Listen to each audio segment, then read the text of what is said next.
మొదటి సమూయేలు గ్రంథము 19వ అధ్యాయము. తరువాత మీకాలు ఒక గృహదేవత బొమ్మను తీసి మంచము మీద పెట్టి మేకబొచ్చు తలపైన ఉంచి దుప్పటితో కప్పివేసి సౌలు దావీదును పట్టుకొనుటకై దూతలను పంపగా అతడు రోగి అయ్యున్నాడని చెప్పెను.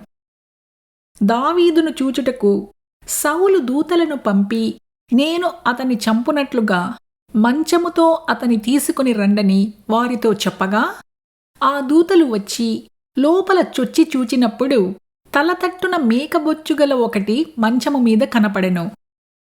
అప్పుడు సౌలు తప్పించుకొని పోవునట్లుగా నీవు నా శత్రువుని పంపివేసి నన్నీలాగున ఎందుకు మోసపుచ్చితివని మీకాలు నడుగగా మీకాలు నేనెందుకు నిన్ను చంపవలెను, నన్ను పోనిమ్మని దావీదు తనతో చెప్పినందుకని సౌలుతో అనెను. అలాగున దావీదు తప్పించుకొని పారిపోయి రామాలోనున్న సమూయేలునొద్దకు వచ్చి సౌలు తనకు చేసినది అంతటినీ అతనికి తెలియజేయగా అతడునూ సమూయేలునూ బయలుదేరి నాయోతుకు వచ్చి అచ్చట కాపురముండిరి.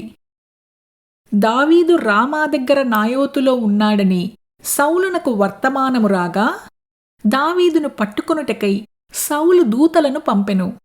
వీరు వచ్చి ప్రవక్తలు సమాజముగా కూడుకొని ప్రకటించుటయు సమూయేలు వారిమీద నాయకుడుగా నిలుచుటయు చూడగా దేవుని ఆత్మ సౌలు పంపిన దూతల మీదికి వచ్చెను. కనుక వారునూ ప్రకటింపనారంభించిరి. ఈ సంగతి సౌలునకు వినబడినప్పుడు అతడు వేరే దూతలను పంపెను కాని వారును అటువలనే ప్రకటించుచుండిరి. సౌలు మూడవసారి దూతలను పంపెను కాని వారునూ ప్రకటించుచుండిరి. కడవరిసారి తానే రామాకు పోయి సేకు దగ్గరనున్న గొప్ప బావి యొద్దకు వచ్చి సమూయేలును దావీదును ఎక్కడ ఉన్నారని అడుగగా ఒకడు రామా దగ్గర నాయోతులో ఉన్నారని చెప్పెను.